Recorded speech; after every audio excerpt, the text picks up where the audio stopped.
పెద్ద ప్రోగ్రామే పెట్టుకున్నారు అయితే. మరి ఏ బస్సు ఎక్కాలి, ఎక్కడెక్కాలి, ఎలా వెళ్ళాలి తెలుసా? అసలే ఫ్రీ బస్సు. తెలుసుకునేది ఏముంది నా, ఇక్కడ ఎక్కి అక్కడ దిగడమే కదా. అదే మరి ఎక్కడికైనా వెళ్ళేటప్పుడు అన్ని తెలుసుకోవాలి.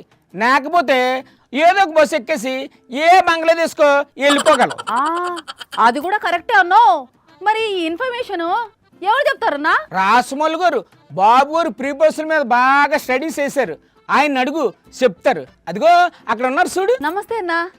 ఫ్రీ బస్సులో విజయవాడకు పోయి దుర్గమ్మ దర్శనం చేసుకుని రావాలంటే యా బస్సే కాలినా? విజయవాడ పోవాలా, కనకదుర్గమ్మ దర్శనం చేసుకోవాలా అనుకుంటే ఉదయపూట 6 గంటలకు ఒకటి విజయవాడ బస్సు ఉంది, ఎక్స్ప్రెస్ అది. అయితే ఆ బస్ ఎక్కితే డైరెక్ట్ గా విజయవాడ పోవచ్చన్నా? అయితే అది ఆగుతా పోతుంటది. ఎక్కడెక్కడ ఆగుతుంది నా బస్సు? బద్వేలు పోయే లోపల 4 సార్లు ఆగుతాది, ఆ పామూరు ఆగుతాది, కందుకూరు ఆగుతాది. అంటే ఎంత టైం పడుతుంది నా విజయవాడ పోయేదానికి? పొద్దున 6 గంటలకు చెప్తే సాయంకాలం 5 గంటలకు పోతారు. ఓయబ్బా, అంత టైమా?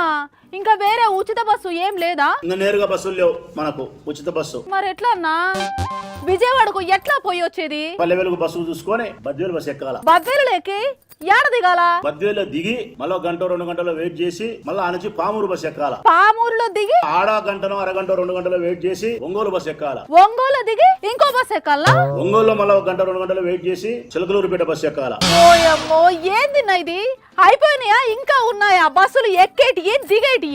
ఆడ 1-2 గంటలు వెయిట్ చేసి గుంటూరు బస్సు ఎక్కాల. బా, గుంటూరులో దిగి యా బస్ ఎక్కాలిన్నా? గుంటూరులో మళ్ళీ వెయిట్ చేసి విజయవాడ బస్సు ఎక్కాల. ఓయమ్మనే, తిక్కలోడు తిరణాలకు పోతే ఎక్కాదిగా సరిపోయింది అన్నట్టు ఇట్లా ఆ బస్సు ఈ బస్సు ఎక్కి దిగి యానాటికి చేరుకుంటామన్నా విజయవాడకు? ఇక్కడ 6-7 బయలుదేరితే ఈ టైం బాగుంటే మరుసటి రోజు 10కి పోతాం. ఇదేందన్నా ఇది?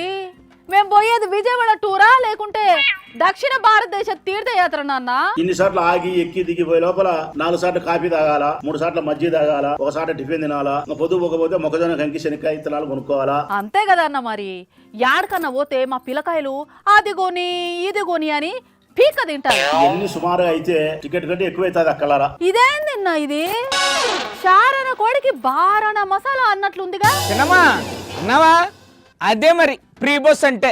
ఎన్నికలకు ముందు వాళ్ళు చెప్పిన మాటలిని ఏ డీలక్సో సూపర్ డీలక్స్ లోనో కూర్చొని ఫ్రీగా విజయవాడకు పోయొద్దాం అనుకుంటే ఇట్లాంటి మెలక పెట్టినారేందిన్నా? మరి ఇప్పుడు ఏడు చేస్తారు. ఏం చేస్తామన్నా?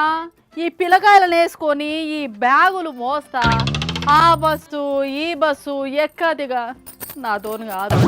డబ్బులు పెట్టుకొని సూపర్ డీలక్స్ లో పోయేస్తా. మనిషి విన్నారా?